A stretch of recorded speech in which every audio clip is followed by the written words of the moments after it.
If you have a pension as a material part of your retirement situation, it is so important to make sure you understand the options that you're choosing and how that may affect you, especially if you're in a situation with a spouse. So here today we have Sean and Erica, Wyoming, and we're talking about a survivor pension specifically.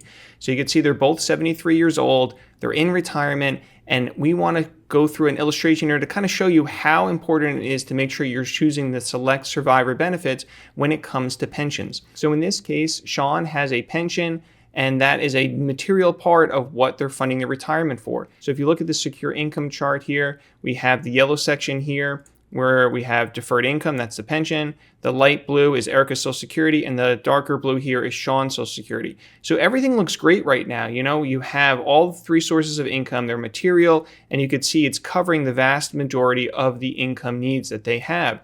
Even from a cash flow standpoint, long term, everything looks great because so much of their retirement is already covered by pension and Social Security income. The big question though is what happens if something happens to Sean?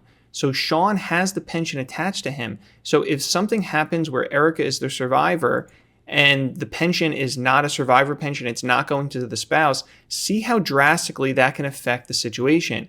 All of a sudden, we are down to one Social Security. We don't have two anymore. It would be the higher of the two, but you're down to just one Social Security. You don't have both of those. And if there is no survivor benefit on the pension, that goes away completely as well. So sometimes when people enter into retirement and they're selecting their pension, they want to choose the maximum pension benefit, but they may not realize that that is leaving their spouse very much exposed. So if something were to happen to them, there'd be no benefit that would go to the spouse many times. So you need to be really clear on what selection you're making. It's called pension maximization, going through the options and seeing what makes the most sense for you and your situation. So if we look at some other items here in regards to the pension, let's say that for one, when something happens to Sean, Erica may not have as many expenses. So let's say that instead of two cell phones, there's one cell phone. Instead of $1,000 a month at the grocery store, it's only $700 a month. So the rule of thumb that many people use is 75% for those variable living expenses. That doesn't affect the mortgage, that doesn't affect property taxes, those things you have to keep paying out, but some expenses would go down. So when we check that off, that does make it a little bit better, but you can see we're still really not exactly where we want to be. So the last piece here changes it to a survivor pension, meaning that the 100% of the proceeds would go to the spouse as well. So when I click that off, while you do lose the second Social Security still, you can see how much more substantial now we have in covering the secure income, those needed expenses, and the cash flow comes together much more so as well. So if you have a pension, if you are looking at what option should I select, make sure you are going through exercises to make sure that you're selecting the right one for your situation.